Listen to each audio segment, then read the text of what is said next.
Peggy Setiawan mengaku mendapat perlakuan kasar selama ditahan di Mapolda Jawa Barat pada Senin 8 Juni 2024. Dalam konferensi pers di Bandung, Jawa Barat, usai bebas dari tahanan, Peggy mengaku dipukul di bagian mata oleh penyidik yang disebut sebagai penguasa tahanan. Tidak hanya itu, wajah Peggy juga dibekap menggunakan kantong plastik.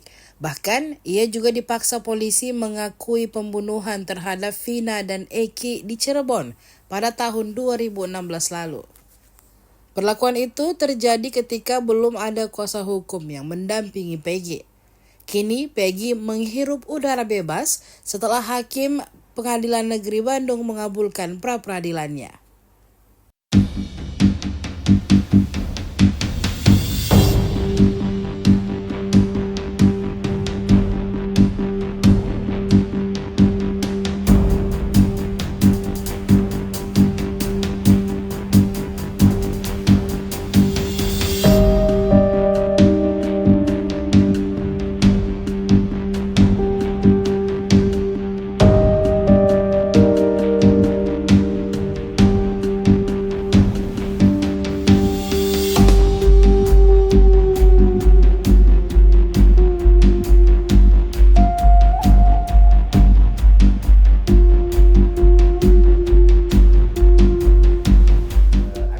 Yang ini nggak kasar-kasar apa? Ada semacam kata-kata kasar, banyak sekali ancaman-ancaman sekali. Terus ya selain itu saya pernah dipukul bagian mata sini. Mas Andan pernah lihat, Ibu Yanti pernah lihat. Dipukul sama siapa?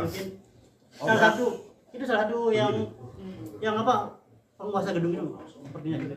Penguasa ya. Tahanan. Bukan, yang itu yang di penyidik, yang di daerah penyidik itu apa? Yang ibaratnya yang penguasa apa? Ibaratnya yang inilah polisi lah itu. Polisi. Kenapa sampai dipukul waktu itu? Saya kurang tahu itu. Ya mungkin artinya nanya dulu kah atau langsung mukul gimana? Ya mereka bilang bahwa saya pembunuh ini. Ya, mereka bilang saya nggak punya hati nurani, yang mukul saya. Kamu jawab, kamu nggak melakukan? Saya tidak menjawab karena saya merasa tidak bersalah, saya tidak diam aja. Saya sebut perong kalau saya tidak melihat, saya dicaci maki, suruh melihat. Kalau misalkan saya melihat, saya dianggap kamu memang perong gitu. Ya, saya bisa pasrah. Di situ saya tidak bisa tidur selama 2 malam, hampir 2 malam yang setelah saya jatuh. Ya, seperti itu.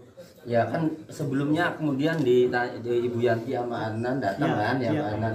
Nah artinya sebelumnya itu ya memang ada perlakuan. Ada. Ya. Termasuk pemukulan tersebut. Ya tapi setelah Ibu Yanti dan Pak Adnan datang ya menjadi mendampingi ya kemudian nggak ada lagi. Itu pas terakhir ada yang pas Mama sama Bu Yanti masih keluar, saya masih belum keluar dalam. Ada itu sempat dari penyidik itu yang masukin saya kresek ke muka saya hampir, cuman nggak lama, cuman itu kan saya nggak bisa napas tuh, saya bisa berontak, tapi ya mereka nggak lama, terus mereka buka lagi. Semoga buka lagi. Iya. Tapi hanya masukin plastik kresek aja. Iya. Nggak artinya nggak melakukan kekerasan enggak. Download Tribun X sekarang. Menghadirkan lokal menjadi Indonesia.